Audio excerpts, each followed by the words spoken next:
Hey guys, how's it going? Welcome back. So today we're going to do a review for you on the Great Wall Toys model 2115 RC Hummer.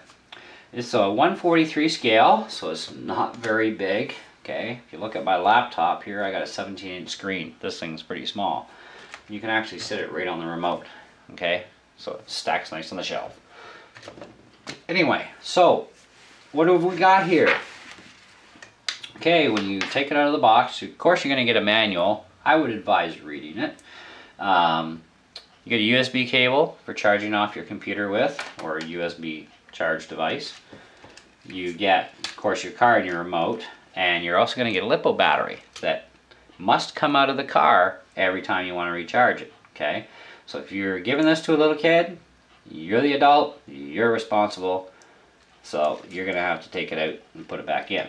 Okay, otherwise, you know, kids break stuff, but also they tell you right in the manual that an adult should be handling the battery because it is a LiPo battery. Anyway, and it's 3.7 volt, 110 milliamp, I believe this was.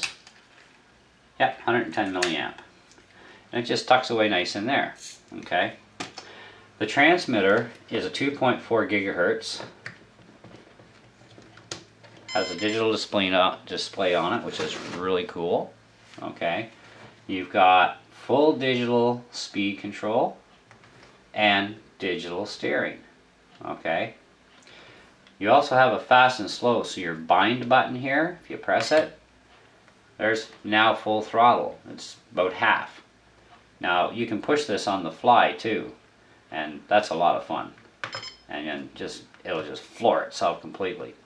The speed of this machine is rated between 15 to 25 kilometers an hour. 25 kilometers an hour being its fastest speed, and when it's on half speed, of course, about 15 kilometers an hour. Okay, so it's a pretty zippy little machine, you know. Forward and reverse, of course. Okay. Battery indicator tells you how much battery life is left in your transmitter. Range indicator tells you if you're starting to get out of range. Okay.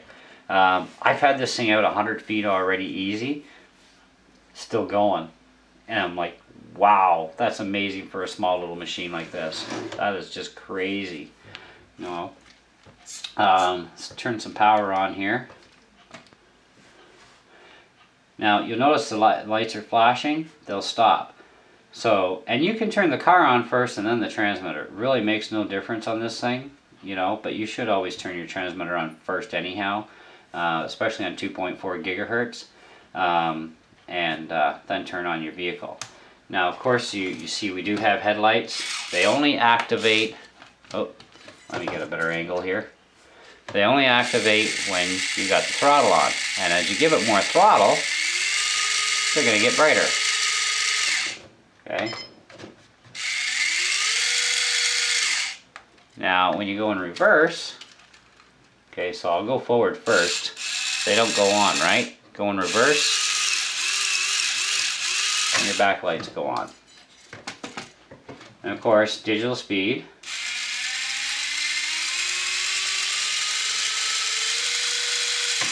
And steering control is full digital.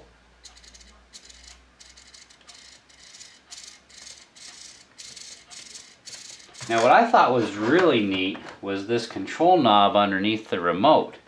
It limits your steering. So let's go to a full, which way would this be mathematically? Full right turn.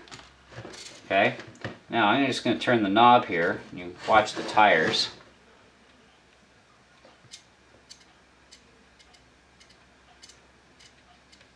Okay, now it looks like they're almost straight. Let it go. Limit your steering. Okay, now let's turn that knob all the way back the other way.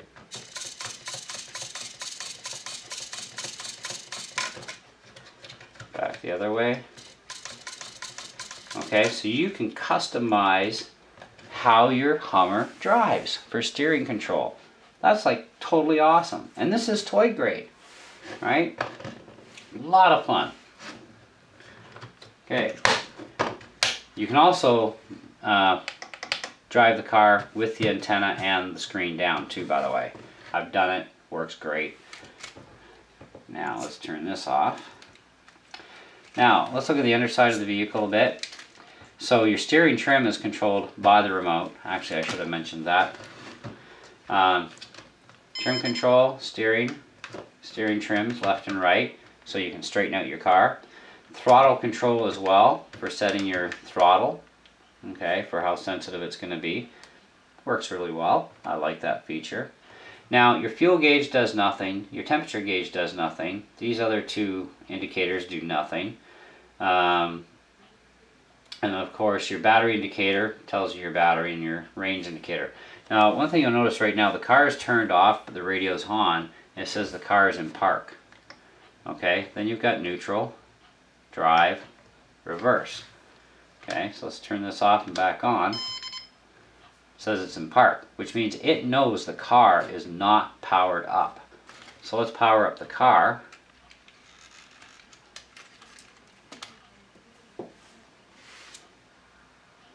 Still says it's in park right now, but as soon as you hit the throttle, it now comes out of park, it's in neutral. Okay.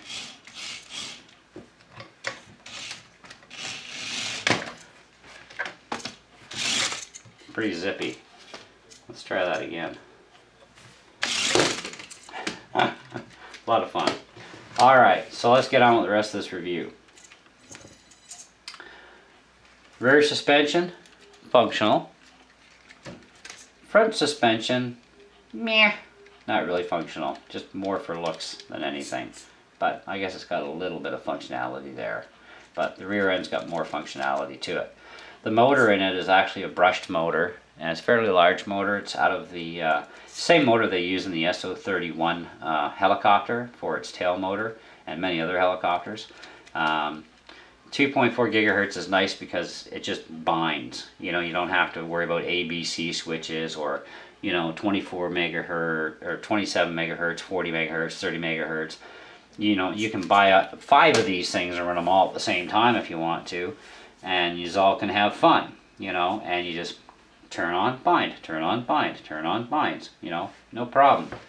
Fast and slow speed can be switched on the fly, okay. So there's fast setup. All my gauges are rigged to the end. I've buried the needle, as they say. Hit the bind button and it cuts your power in half. Okay. Really good for training mode too, by the way, because this thing is quite quick. I've had a lot of fun with this over different terrains. I've beaten it up. I've smashed it into walls. I've smashed it into rocks, all kinds of stuff. I've smashed it even into the side of my car. Well, the tire anyways, because that's about as high as I can get. You know, I've hit a lot of things with it, and I've done like 0 damage. So if you want a toy that's going to be durable, it's going to take a lot of punishment, feel free to punish it. It'll take it. So it's a good toy for kids. It's not going to break that easy. It has a posi track type rear end, so both rear tires spin at the same time. Free spin on the front, of course. This is not a 4-wheel drive by any means. The rear end is pretty low, so it can get caught up on anything that's taller than the rear end here. Okay, on the front end you'll be fine. On the sides you're fine. Lots of ground clearance there. But they put such a, you know, honking set of gears and everything in this thing, and the motor, that it made it a little bit bulky. So that was kind of I guess you could call it a little disappointing. It would have been nicer with some more ground clearance had they made things a little smaller. But it may not have been as durable either, so, you know, I mean, this thing is made that you can go full forward and then slam it into reverse. You know, it's not going to hurt anything. In fact, they tell you to lay on the brakes, put it in reverse quick, and it'll stop it. There are a lot of toy grade RCs out there. If you lay it into reverse to try and stop it, you're going to start stripping teeth eventually. Okay, this thing, you won't. Okay, let's talk about surfaces. Oh, before we do that, charge time. Charge time is an average of about almost 30 minutes, okay, which is not bad. You get well over 10 minutes of playtime easy out of this thing, okay? Now, let's talk about surfaces. Asphalt road, fairly good, decently responsive. Asphalt driveway, of course, would be the same. Gravel driveway, not so hot. It will get hung up if the gravel is too big. If it's very fine gravel, not a big deal, okay? But larger gravel like what's in mine, it's gonna get hung up a lot.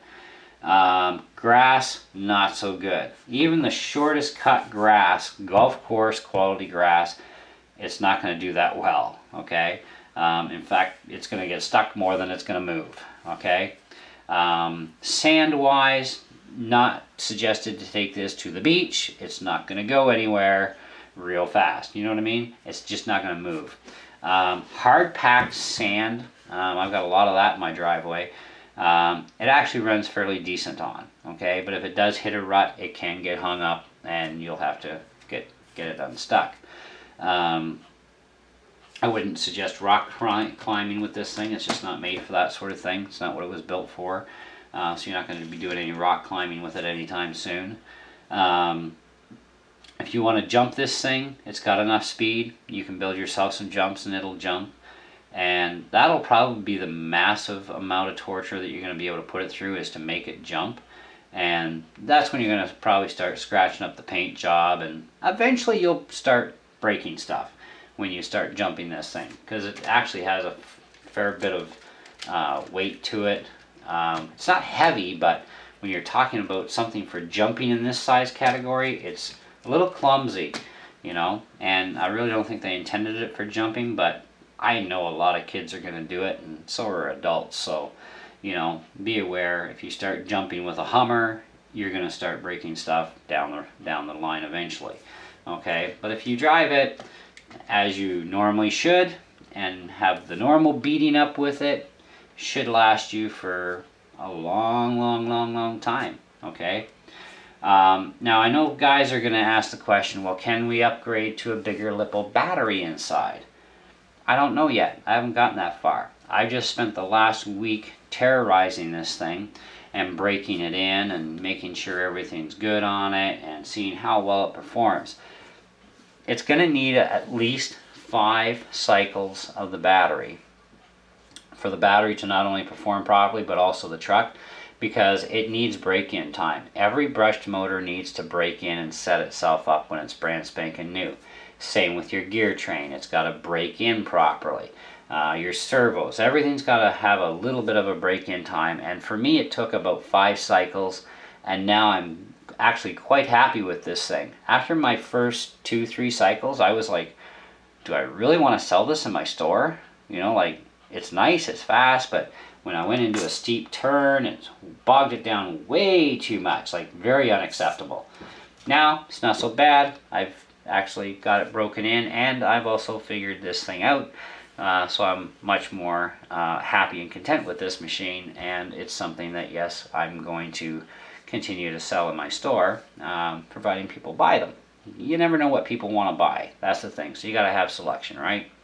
But I would certainly, coming from the customer's standpoint, being on the outside, because even I shop around at other stores for fun stuff, you know, I would actually buy this. You know, I'd actually buy every single one that they make, because they make a variety of different styles. They also have one in khaki with a rag top roof, and they have different color choices, and, you know, so it's like, you know, hey, just buy the whole fleet, you know. They're a lot of fun, you know, and if you follow proper procedure on LiPo batteries, where, you know, once you charge it up, let it cool for a couple of minutes before you throw it into the car and start using it, you're going to get good play time. Excuse me. When you're done playing, let it cool down for about, well, in the case of this size of battery, I'd say at least 5 minutes, you know, and then recharge it, because as you deplete a battery, even LiPos, they get warm, okay? So you're going to want at least a good 5-minute cool down time before you slam it back on the charger to maximize the life cycles of the battery, and it should last you for hundreds and hundreds of cycles. So you should get an awful lot of use out of this battery. Now you're going to ask me next about replacement parts. Are there any? Nope. What you get is what you get. You may be able to get a LiPo battery, like if you do actually pork the battery out, You may be able to get another LiPo battery that will fit in the truck, and you're going to have to cut your wire off here because obviously you're not going to buy one with a connector like this unless you can find one somewhere. I haven't yet, but I also haven't done a lot of searching. Now I've got a bunch of smaller batteries here, helicopters, so let's see what we got size category wise. Now that's 100 and I know I'm going to get asked this, so this is 110 milliamp. So what do we got here? That's a 70.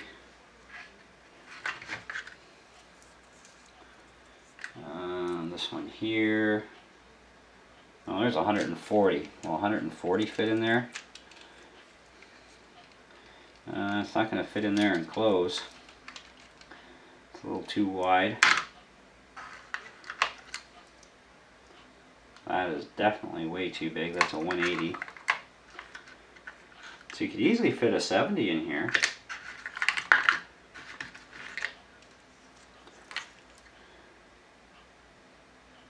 Yeah. You could probably even take two 70 milliamps, because these are real tiny guys. You could take two of these, tie them in parallel, which keeps your voltage the same, but it doubles your milliamps. And you can get up to 140 milliamps that way, so you really increase your playtime a lot more. You could do it that way. I would actually have to do some research to see if there's anything out there in the 110 milliamp range that's the same physical size. But from what I got in my own little personal collection here, it doesn't look like I got anything that's going to be of the right size. So for now I'm going to say no, but if you guys find one, hey, let me know. I'm going to look around a little bit too. But anything can be modified. That's the rule, right? RC rules. We can mod anything, right? So now we are not going to do a running video in this video for you, but we will be doing a running video for you to show you how this thing handles the different terrains and whatnot in the house, outside, and so on. The tire rubber is actually soft and pliable. It's got some good traction to it, you know, so it's pretty decent. They are harder because underneath the rubber, of course, you've got your rims, which are fairly solid here, okay? So, and just pop that back on and away you go. Don't know what else to tell you. Wonderful little machine. Does need a couple of break-in runs in order to smooth everything out and get everything to seat itself properly. Range is great. Control is full digital proportion is absolutely amazing for speed and steering. 2.4 gig. You're not going to get channel interference, which is awesome too. You know, it's just an all-around great toy. How many batteries does the remote use? Okay, it uses 6 AA's. And you're going to need 6 AA's because you do have a charge port that you can charge it off the remote with when you're not near a USB power source. And that's pretty much the basics, guys. That's pretty much about it. You know, it's a pretty cool machine. So we'll end this video, and we're going to go out and shoot you guys a video for indoor and outdoor running and show you how this thing actually operates. So stay tuned for that video. See you soon.